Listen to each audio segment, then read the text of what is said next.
आगे जइबी ससुराल हे गे जोना तोरा बिना गे जीवो कोना सोना तोहरे खातिर मुश्किल भेलई जीना तोरा बिना गे जीवो कोना सोना आगे जइबी त ससुराल जोना पियावा के आंगना तोरा बिना गे जीवो कोना सोना तोहरे खातिर मुश्किल भेलई जीना तोरा बिना गे जीवो कोना सोना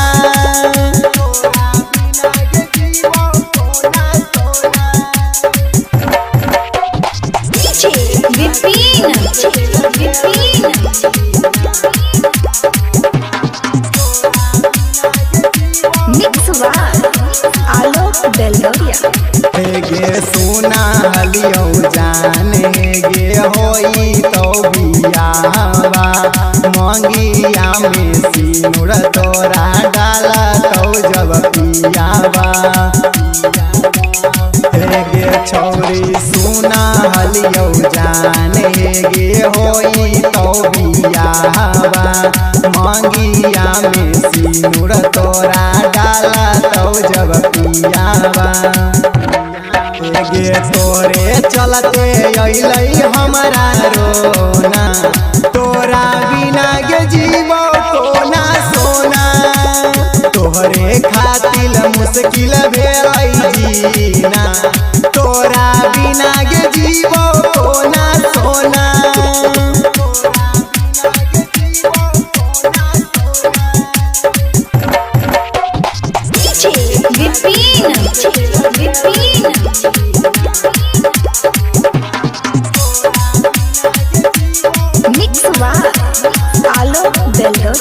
सुन ले सजनी बन के जइए जाने साजन के गे घरवा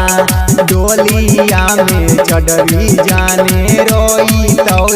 यारवा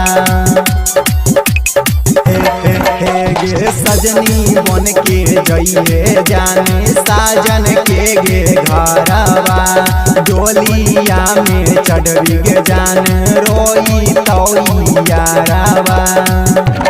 गे जन गंगा अबते बनलो हे गे सपना तोरा बिना गे जीवो कोना सोना तोहरे खातिर मुश्किल भेलई जीना तोरा बिना गे जीवो कोना सोना हे गे मिथिला रिकॉर्डिंग स्टूडियो बेलदौर बाजार।